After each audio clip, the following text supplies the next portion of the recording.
जय श्री कृष्णा। आज की कहानी है माँ की वृंदावन यात्रा। सजल एक सरकारी दफ्तर में काम करता था।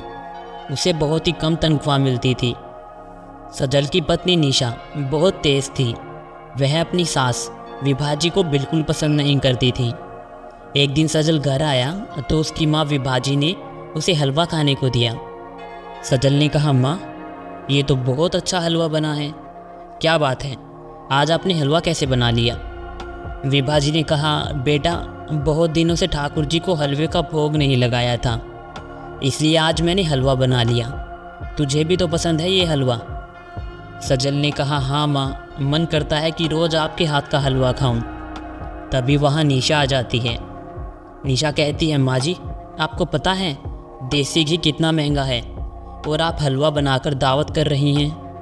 पूरे महीने हम घर खर्च कैसे चलाते हैं ये आपको क्या पता? विभा जी ने कहा, लेकिन बहू मैंने तो बहुत दिनों बाद हलवा बनाया है। सजल ने कहा, कोई बात नहीं निशा, कभी कभी तो हलवा बनाना भी चाहिए, और फिर ये तो प्रसाद है, तुम भी खा लो। निशा ने कहा, कल से आपको सूखी रोटी मिलेगी, वही सही रहेगा। इतनी महंगाई में घर कैसे चलता है ये मैं जानती हूँ। विभा जी चुपचाप अपने कमरे में चली जाती हैं। कुछ दिन बाद विभा जी सरल से बात करती हैं। विभा जी ने कहा, बेटा जब तेरी नौकरी लगने की बात चल रही थी तब मैंने ठाकुर जी से कहा था कि अगर मेरे बेटे की नौकरी लग गई तो हम सब उनके दर्शन के लिए वृंदावन जाएंगे। क्या हम सब अब जा सकते हैं? सजल ने कहा, माँ ठीक है, अभी तो मेरे पास पैसे नहीं हैं, लेकिन अगले महीने की तनख्वाह मिलते ही हम वृंदावन चलेंगे। अगले महीने विभा जी ने सजल को फिर से याद दिलाया, लेकिन वो हर बार कुछ ना कुछ बहाना बनाकर टाल देता। तीसरे महीने फिर से विभा जी ने सरल से बात की। विभा जी ने कहा, बेटा तू साफ साफ बता दे, तू वृंदावन जाएगा या नहीं? तभी निशा आ जाती है। निशा ने कहा, माँ जी आपको दिखाई नहीं देता, हमारे पास पैसे नहीं हैं, कहाँ से जाएंगे वृंदावन, इसलिए ये हर महीने आपको टाल देते हैं।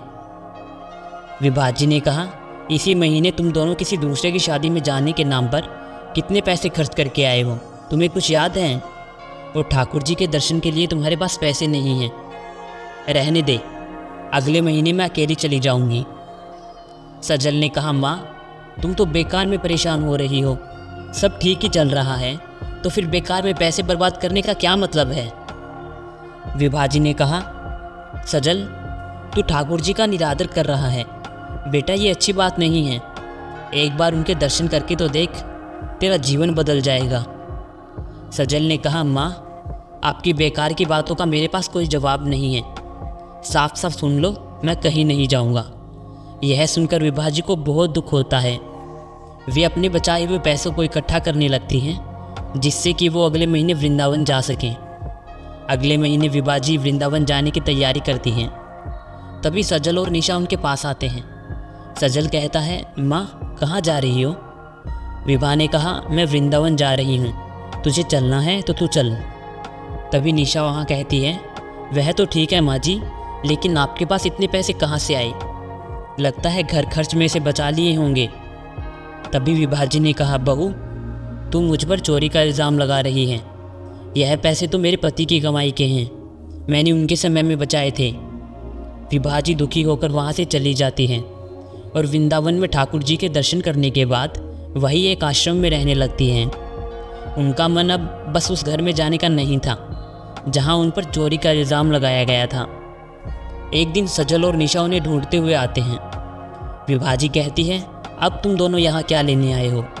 मैंने तुम्हारे घर से कुछ नहीं चुराया। सजल ने कहा, माँ हमें माफ़ कर दो, आपके जाने के बाद मेरी नौकरी भी चली गई, अब तो हमारे पास न घर बचा न पैसे।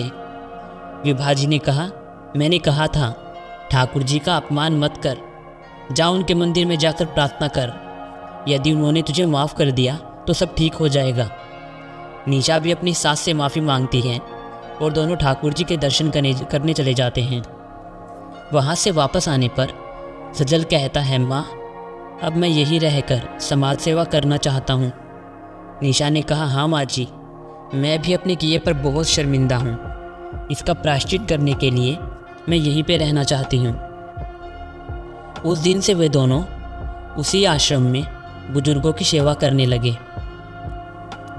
तो हमें कभी भी अपने माता पिता का अपमान नहीं करना चाहिए, क्योंकि माता पिता भगवान के समान होते हैं। उनके अपमान करने का मतलब है भगवान का अपमान करना।